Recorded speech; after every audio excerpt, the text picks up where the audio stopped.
சுவையான சீஸ் சப்பாத்தி பண்ணுறதுக்கு ஒரு பவுலில் 1 கப் கோதுமை மாவு எடுத்துக்கலாம். இதில் அரை ஸ்பூன் தூள் உப்பு, 2 ஸ்பூன் எண்ணெய் விட்டு 1 கிளாஸ் தண்ணீர் ஊற்றி சப்பாத்தி மாவு பதத்துக்கு பிசைஞ்சு எடுத்துக்கணும்.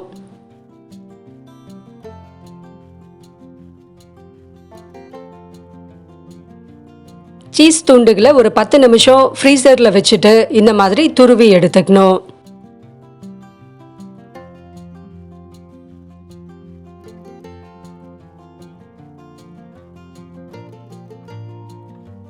அடுத்து இப்போ சப்பாத்திகளை திரட்டி எடுத்துட்டு தவால போட்டு சப்பாத்தியை சுட்டு எடுத்துக்கணும்.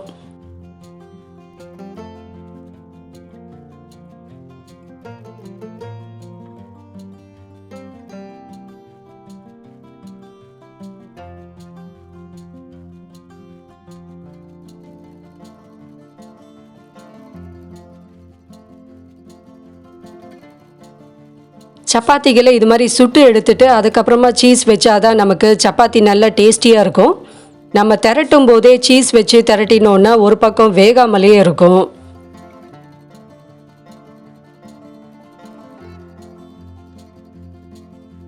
சப்பாத்தி 2 பக்கமும் நல்லா வெந்தாச்சு.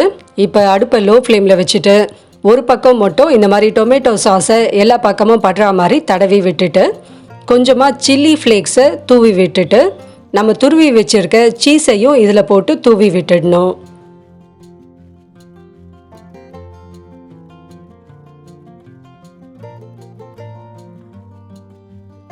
சப்பாத்தியை இந்த மாதிரி ஃபோல்டு பண்ணிட்டோன்னா ரொம்பவே யம்மியான சீஸ் சப்பாத்தி ரெடி ஆயிடுச்சு.